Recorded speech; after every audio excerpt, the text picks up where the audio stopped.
اللہ صلی اللہ علیہ وسلم کا فرمان ہے کہ من اعتکف عشرا فی رمضان کان کحجتین و عمرتین، کہ جو بندہ رمضان المبارک میں 10 دن کا اعتکاف کرے گا تو اللہ تبارک و تعالی اس کو 2 حج اور 2 عمرے کے برابر ثواب عطا فرمائیں گے۔ اب اعتکاف کہتے ہیں اللہ تبارک و تعالی کے در پر جا کر پڑھنے کو، اس لیے کہ معتکف کی مثال یعنی اعتکاف میں بیٹھنے والے کی مثال اس آدمی کی طرح ہے جو کسی کے در پر جا پڑے اور یہ ٹھان لے کہ جب تک میری مانگ اور میری دعا قبول نہیں ہوتی اس وقت تک میں یہاں سے ٹلنے والا نہیں۔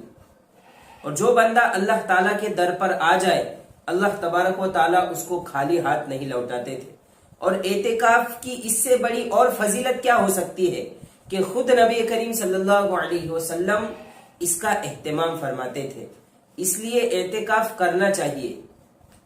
آج ہمارے معاشرے میں اعتکاف کی طرف سے بہت بے توجہی پائی جا رہی ہے۔ ایک تو یہ ہے کہ جو آخری عشرہ ہوتا ہے ہم اس کے اندر شاپنگ میں لگے ہوئے ہوتے ہیں۔ ہم یہ سوچتے ہیں کہ اگر اعتکاف میں اگر ہم بیٹھ جائیں تو پھر شاپنگ کب کریں گے اور جو ہے کپڑے کب خریدیں گے اور یہ ساری چیزیں ہم جو ہے کب لیں گے۔ اس لیے بہت سارے لوگ اعتکاف کے اہتمام سے دور ہیں، اور تاجر حضرات کے تو دلوں میں کبھی خیال بھی نہیں آتا اس بارے میں کہ اعتکاف کی بھی نام کی کوئی چیز ہوں گی، اس لیے کہ ان کا تو خاص وہ سیزن ہوتا ہے۔ وہ یہ سوچتے کہ ان سارے سال بھر کے کمائی کا مین وقت آ گیا تو اب ہم کیسے اعتکاف کے اندر بیٹھ جائیں۔ تو دیکھو دنیاوی نقصانات کا اتنا خیال ہم کو آتا ہے کہ میرا سیزن چھوٹ جائے گا، حالانکہ یہ بھی نیکیوں کا سیزن ہی ہے۔ رمضان المبارک خود نیکیوں کا سیزن ہے، اور آخری عشرے میں اگر کوئی اعتکاف کر لے تو ایک فائدہ اس کا یہ بھی ہوتا ہے کہ اس کو طاق راتیں مل جاتی ہے۔ جو شب قدر کی تلاش میں جس کے بارے میں ان کتابوں میں کہا گیا ہے کہ تم طاق راتوں میں شب قدر کو تلاش کرو، تو ایک فائدہ یہ بھی ہو جاتا ہے۔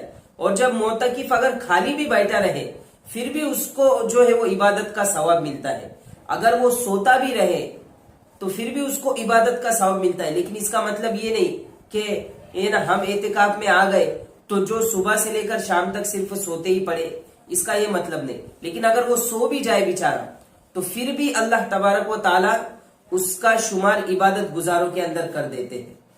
تو اس لیے اعتکاف کرنا چاہیے۔ اب اعتکاف کی 3 قسمیں ہیں، 3 طرح کا اعتکاف ہوتا ہے۔ ایک اعتکاف واجب ہے، اور دوسرا اعتکاف سنت ہے، اور تیسرا اعتکاف جو ہے وہ نفل ہے۔ تو جو واجب اعتکاف ہے وہ اعتکاف اس طرح ہوتا ہے کہ کسی نے منت مانگی اللہ تعالیٰ سے کہ اگر میرا فلاں کام ہو گیا تو میں اتنے دن کا اعتکاف کروں گا، تو اب اگر اس کا وہ کام ہو جائے تو اب اس پر اعتکاف کرنا واجب ہو جاتا ہے، اور اس اعتکاف کے لیے اس کو روزہ بھی رکھنا پڑے گا واجب اعتکاف کے لیے۔ دوسری قسم اعتکاف کی یہ ہے جو سنت کہلاتی ہے، جس میں جناب نبی کریم صلی اللہ علیہ وسلم جس کا اہتمام کرتے تھے، تو اس کے لیے بھی روزہ رکھنا ضروری ہے۔ سنت اور واجب اعتکاف کے لیے روزہ رکھنا ضروری ہے۔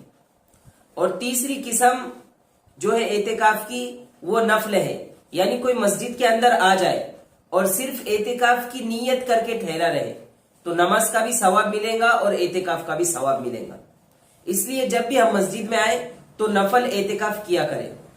اور حدیث پاک کا خلاصہ ہے کہ جناب نبی کریم صلی اللہ علیہ وسلم فرماتے ہیں کہ اگر کسی نے 1 دن کا اعتکاف اگر کیا تو اللہ تبارک و تعالیٰ اس کے اور جہنم کے درمیان 3 خندق عار فرما دیتے ہیں، اور ہر خندق کا فاصلہ اتنا ہے جتنا زمین اور آسمان کے درمیانی فاصلہ ہے۔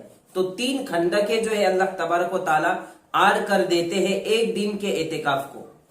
تو اگر کوئی بندہ 10 دن کا اعتکاف کرے تو 30 خندقیں عار ہو رہی ہے اس کے اور جہنم کے درمیان۔ اس لیے اعتکاف کا اہتمام کرنا چاہیے۔